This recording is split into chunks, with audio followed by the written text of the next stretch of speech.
Movie की starting एक ऐसे शहर से होती है जहाँ पर अमीर और गरीब लोग एक साथ तो रहते हैं, लेकिन अमीर लोग गरीब लोगों का बिल्कुल साथ नहीं देते। उनके काफी हाई स्टैंडर्ड्स हैं, वो गरीबों को कुछ भी नहीं समझते। ये मूवी इसी शहर में रहने वाले एक आदमी आर्थर पर बेस्ड है। वो अपनी मदर के साथ रहा करता था, उसे कॉमेडी बहुत पसंद थी और उसका दिल चाहता था कि वो एक दिन बहुत बड़ा कॉमेडियन बने। उसका आइडियल एक आदमी था जो कि बहुत बड़े कॉमेडी शो को होस्ट करता था। वो कहता था कि मैं भी एक दिन उनके शो में उनके साथ खड़ा होऊंगा। वो इसके लिए बहुत मेहनत किया करता था। फिर एक दिन हम आर्थर को देखते हैं जो कि किसी कंपनी के एडवर्टाइजमेंट के लिए एक साइन बोर्ड लेकर एक रोड पर खड़ा होता है कि कुछ शरारती बच्चे वहाँ पर आते हैं और उसे बहुत तंग करके उसका साइन बोर्ड छीन कर भाग जाते हैं। आर्थर यहाँ पर जोकर बना होता है। वो उन बच्चों के पीछे पाता है ताकि अपना साइन बोर्ड ले सके, लेकिन वो बच्चे उसे बहुत भगाते हैं और वही साइन बोर्ड उसके मुंह पर मारते हैं, जिससे वो साइन बोर्ड टूट जाता है। और उसके बाद भी वो आर्थर को भी बहुत बुरी तरह मारते हैं। आर्थर काफी हर्ट होता है और सीधा अपने बॉस के पास जाता है। वो उसे सब कुछ बताता है कि बच्चों ने उसके साथ क्या क्या किया, लेकिन उसका बॉस उल्टा उसे डांट देता है और कहता है कि तुम्हारा दिमाग तो ठीक है,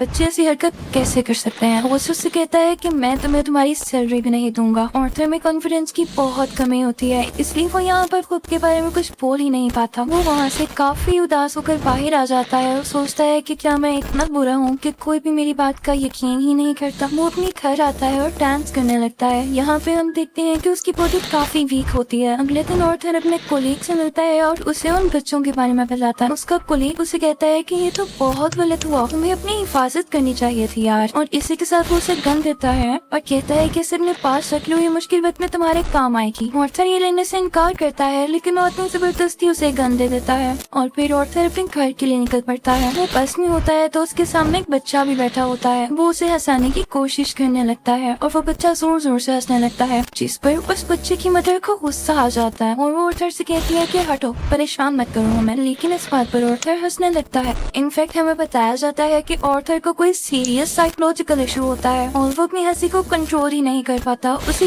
कहीं पर भी हंसी आ जाती है। वो बस में बैठी हुई उस हिडी को एक कार्ड देता है जिसमें उसकी डिजीज के बारे में सब कुछ लिखा होता है। वो घर आता है और अपनी मेडिसिन लेने लगता है। इनफैक्ट वो गरीब था और ये दवाई बहुत एक्सपेंसिव थी, तो वो गवर्नमेंट के बनाए गए मेडिकल सेंटर से ये दवाई फ्री लेता था। वो एक दिन अपनी साइकियाट्रिस्ट के पास जाता है। वो उसे कहती है कि मुझे अपनी डायरी दिखाओ कि तुम क्या क्या लिखते रहे हो। जैसे ही वो उसकी डायरी खोलती है, उसमें ये लिखा होता है कि मैं उस तरह नहीं मरना चाहता जिस तरह बुरी तरह से मैंने जिंदगी गुजारी है। फिर आर्थर वहाँ से अपने घर जाता है तो उसकी मदर उससे पूछती है कि क्या थॉमस की तरफ से कोई लेटर आया, तो आर्थर कहता है कि नहीं, आज भी नहीं। इनफैक्ट थॉमस इस मूवी में बहुत ज्यादा रिच बिजनेसमैन दिखाया गया है और लोग उससे बहुत डरते हैं। उसकी माँ उसे कहती है कि अगर उसको हमारी हालत के बारे में पता चलेगा तो वो हमारी हेल्प जरूर करेगा। अगले दिन जब वो बाहर जाता है तो वापसी पर आते हुए रास्ते में उसे एक सिंगल मदर मिलती है जिसके साथ एक छोटी सी बेटी भी होती है। वो आर्थर को काफी अच्छी लगने लगती है, लेकिन वो अपने घर आ जाता है। यहाँ उसकी मदर उससे फिर उसी लड़की के बारे में पूछती है तो आर्थर कहता है आपका क्या लेना देना है उससे, वो हमारी मदद नहीं करेगा।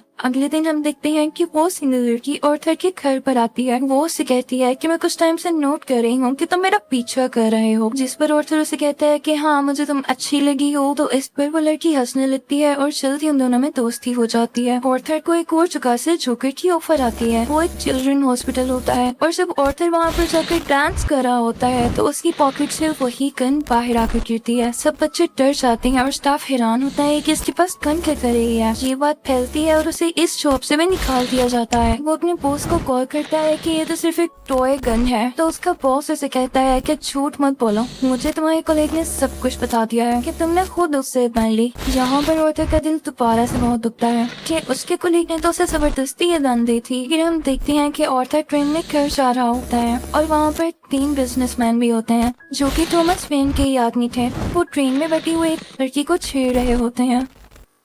आर्थर को यहाँ पर अपने मेंटल डिसऑर्डर की वजह से हंसी आने लगती है और वो तीनों आदमी समझते हैं कि हम पर हंस रहा है। वो उसे बहुत मारते हैं, इतना मारते हैं कि उसके मुंह से खून आने लगता है। आर्थर उन्हें अपना मसला बताने की कोशिश कर रहा था, लेकिन वो तीनों उसकी एक नहीं सुनते। आर्थर को उन तीनों पर गुस्सा आ जाता है और अपनी गन निकाल कर तीनों को शूट कर देता है। वो वहाँ से ये सोचकर भाग जाता है कि मैंने 3 लोगों का कत्ल किया है। वो खुद को एक बाथरूम में लॉक कर लेता है। पहले तो वो डर रहा था, लेकिन यहाँ पर अचानक से वो डांस करने लगता है है। ऐसे लग रहा था जैसे अब उसे कोई रिग्रेट नहीं और वो काफी सुकून में भी था। ऑर्थर घर आता है तो टीवी पर न्यूज चल रही होती है जिसमें थॉमस बोल रहा होता है। वो कहता है कि जिन 3 लोगों का कत्ल हुआ वो मेरे आदमी थे और उन्हें किसी जोकर ने मारा, लेकिन यहाँ पर गरीब लोग उन तीनों की डेथ का अफसोस करने की बजाय जोकर्स का साथ दे रहे होते हैं, क्योंकि वो सिर्फ जोकर्स के रूप में ही अमीर लोगों के खिलाफ स्ट्राइक कर रहे होते हैं। वहाँ से ऑर्थर अपनी साइकेट्रिस्ट के पास जाता है तो वो उसे बताती है कि हम आज आखिरी बार मिल रहे हैं क्योंकि गवर्नमेंट ने हमें फंड्स देना बंद कर दिया है और अब के बाद मैं आपका फ्री इलाज नहीं कर सकती। ऑर्थर दोबारा से काफी टूट जाता है और उदास होकर वहाँ से बाहर आ जाता है। फिर हम ऑर्थर को देखते हैं जो कि कॉमेडी शो में लोगों को हंसाने की कोशिश कर रहा होता है, लेकिन वो ऐसा कर नहीं पाता और परेशानी में उसे जोर जोर से हंसी आने लगती है।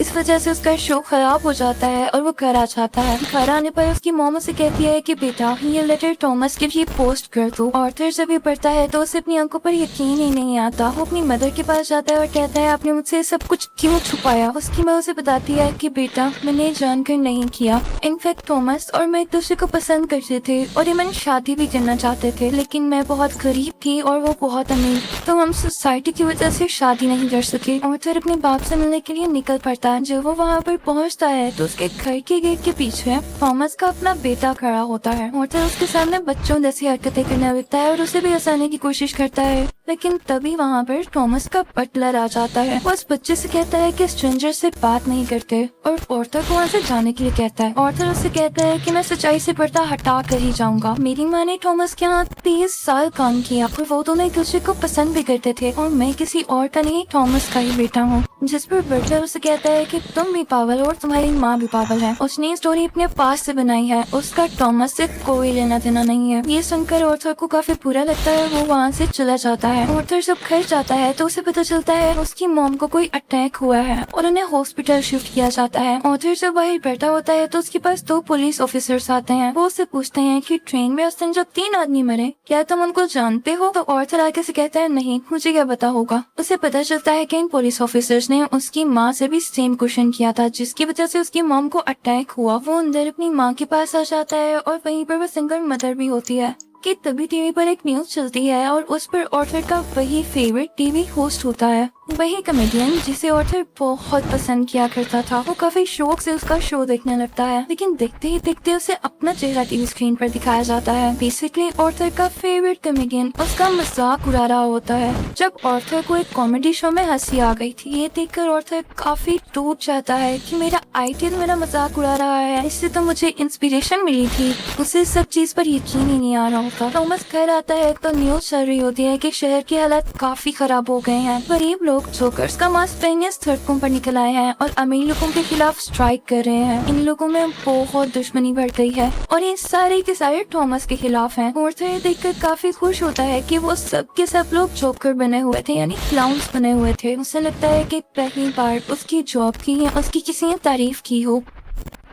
अब जहाँ पर वो गरीब लोग स्ट्राइक कर रहे थे वो एक थिएटर था। उस थिएटर के अंदर अमीर लोग एक मूवी देख रहे थे और वहाँ पर थॉमस भी था। उस स्ट्राइक को रोकने के लिए पुलिस वहाँ पर आ जाती है और उन्हें मना करती है। हर तरफ हलचल मचाती है और इस चीज का फायदा उठाते हुए ऑर्थर उस थिएटर के अंदर चला जाता है। वो थिएटर की वॉशरूम में जाता है जहाँ पर थॉमस भी आया था। ऑर्थर उसके पास जाता है और पोलाइटली कहता है कि मैं आपका बेटा हूँ, मेरी माँ और आप एक साथ हुआ करते थे, याद करें। थॉमस उसे कहता है कि मैं इस नाम की किसी औरत को नहीं जानता और उसे जोरदार मुक्का मारता है, यानी पंच करता है, जिससे उसकी नब्ज से बहुत खून आने लगता है। ऑर्थर घर चला जाता है और कुछ टाइम बाद उसे पुलिस की कॉल आती है। वो इनफैक्ट ऑर्थर से भी इन्वेस्टिगेशन करना चाहते थे उस दिन के बारे में जब उन 3 आदमियों का कत्ल हुआ था। और तभी ऑर्थर को ये भी पता चलता है कि जो उसका फेवरेट कमेडियन था उसने ऑर्थर को अपने शो में बुलाया है। इनफैक्ट उसने ऑर्थर की जो क्लिप अपने शो में चलाई थी उसकी वजह से उसकी शो की रेटिंग काफी बढ़ गई थी क्योंकि लोगों ने उसको पसंद किया था। वो बहुत खुश हो जाता है और तैयार होकर वहाँ पर जाने के लिए निकल जाता है, लेकिन उसे याद आता है कि थॉमस के बटलर ने कहा था कि मेरी माँ पागल है। तो वो उस मेंटल हॉस्पिटल पर जाता है जहाँ पर उसकी माँ का कभी इलाज हुआ था। वो उन लोगों से अपनी माँ की फाइल मांगता है। वो वहाँ से वो फाइल चुरा कर भाग जाता है। उसमें लिखा हुआ था कि ऑर्थर की माँ का किसी और के साथ रिलेशन था। वो उसे बहुत ज्यादा फिजिकली अब्यूज किया करता था, मारा करता था। और इसी दौरान आर्थर के सर पर भी चोट आई थी, जिसकी वजह से वो आज इस डिसीज का शिकार है। वो वहाँ से सीधा अपनी दोस्त यानी उसी सिंगल मदर के पास जाता है, लेकिन हमें यहाँ पर पता चलता है कि वो तो थी ही नहीं, वो असल में सिर्फ और सिर्फ उसकी इमेजिनेशन में थी और उसको उसके विजन्स आया करते थे। आर्थर अपने माँ की चोट की वजह से काफी परेशान होता है। वो हॉस्पिटल जाता है और पिलो से अपनी माँ को मार देता है। घर आकर देखता है तो उसे पिक्चर मिलती है जिसके पीछे लिखा हुआ था कि मुझे तुम्हारी स्माइल बहुत पसंद है, जो कि थॉमस ने लिखा था। और ये पिक्चर उसकी मदर की थी। यहाँ उसे एहसास होता है कि उसकी माँ झूठ नहीं बोल रही थी। वो अपना जोकर का मेकअप करने लगता है और यहाँ पर वो काफी दुखी होता है और उसे कुछ समझ नहीं आ रहा होता कि उसके आसपास क्या हो रहा है। तभी वहाँ पर उसका वही कोलीग आ जाता है और वो कहता है कि जो उस दिन ट्रेन में 3 कत्ल हुए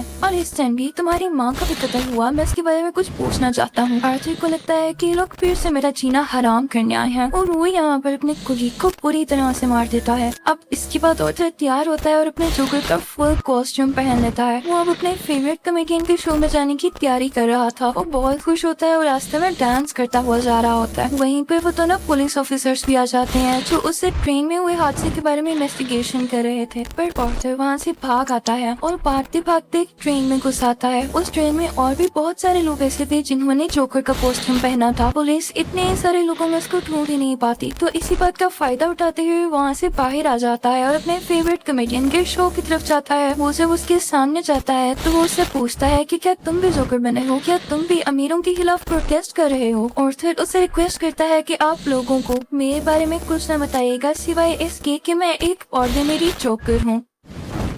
और फिर उनका लाइव शो स्टार्ट हो जाता है। ऑडियंस उन्हें देखकर काफी खुश होती है और इस चीज को काफी एडमायर कर रही होती है। वहाँ पर आर्थर का फेवरेट कॉमेडियन उससे क्वेश्चन करता है कि तुम यहाँ पर जोकर बन के क्यों आए हो। तो जोकर उससे कहता है कि मैं हमेशा खुश रहना चाहता था और मैं लोगों में भी खुशियाँ बांटना चाहता था। लोगों ने मुझे इस कहते में पसंद किया तो मैंने सोचा क्यों ना मैं ऐसे ही आ जाऊँ। वो यहाँ पर एक बहुत ज्यादा सरप्राइजिंग बात भी करता है। वो इस लाइव शो में सबके सामने बता देता है कि उस दिन ट्रेन में जो 3 लोग मारे गए उनको मैंने ही मारा है। वो कहता है कि ये सब मैंने आपको इसलिए बताया कि अब तक कितने गरीब मरे, कितने ही ज्यादा अमीर लोगों ने गरीब लोगों को बेदर्दी से कत्ल किया, लेकिन आज तक किसी ने नोटिस किया, किसी ने भी अमीर लोगों के खिलाफ आवाज उठाई या उन गरीब लोगों को याद किया तो मुझे बताएं। और सब मैंने किसी अमीर आदमी को मार दिया तो लोग इतना शोर किस लिए मचा रहे हैं। क्या सब इंसान बराबर नहीं होते या अमीर लोगों में कोई और खास बात होती है। वो कहता है कि सोसाइटी बहुत खराब हो चुकी है, वो सिर्फ अपना फायदा सोचती है और अगर आज तुमने मुझे इस शो में बुलाया है तो ये तुम्हारी रहमदिली हरगिज़ नहीं है। तुम्हारे शो की रेटिंग मेरी वजह से बढ़ रही थी इसलिए तुमने ऐसा किया। लेकिन आर्थर का जो फेवरेट कॉमेडियन होता है वो कहता है ऐसी बात हरगिज़ नहीं है। आर्थर को गुस्सा आ जाता है कि तुम अभी भी झूठ बोल रहे हो। वो इसी के साथ अपनी गन बाहर निकालता है और उसे सबके सामने शूट कर देता है। लोग काफी घबरा जाते हैं और वहाँ से बाहर निकलने लगते हैं, लेकिन आर्थर को हम यहाँ पर काफी कॉन्फिडेंट देखते हैं। वो किसी से नहीं डरा होता। पुलिस इस बात पर जोकर यानी आर्थर को अरेस्ट कर लेती है और अपनी गाड़ी में बिठाकर उसे वहाँ से दूर ले जाने लगती है। लेकिन आर्थर रास्ते में देखता है कि उसके बहुत सारे सपोर्टर्स हैं जो उसे सपोर्ट कर रहे हैं। उनमें से कुछ लोग एक एम्बुलेंस में बैठते हैं और उसकी ज्यादा सारी स्पीड करके उस पुलिस कार के साथ टक्कर कर देते हैं, जिसकी वजह से वो पुलिस कार उड़ जाती है और अब जोकर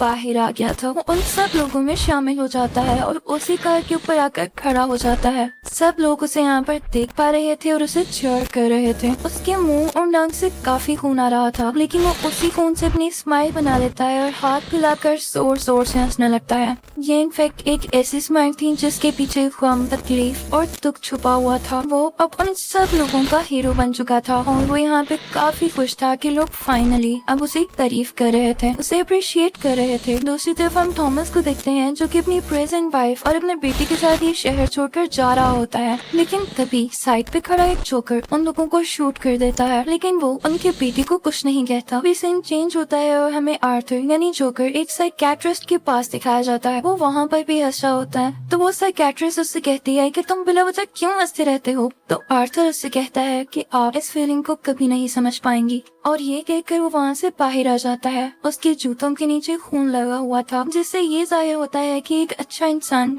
कैसे किसी कातिल में बदल गया। और इस मूवी से हमें ये लेसन भी मिलता है कि जब किसी के साथ बुरा किया जाए तो वो बुरा ना भी हो तो एक ना एक दिन बुरा बन ही जाता है। उसे इतनी अजियत दी गई, इतना टॉर्चर किया गया कि उसके अंदर से वो फीलिंग्स ही खत्म हो गई और अब वो अपनी लाइफ से बिल्कुल सेटिस्फाई था। और इसी के साथ ये मूवी भी एंड हो जाती है। आई होप आपको ये मूवी अच्छी लगी होगी। Thank you for watching.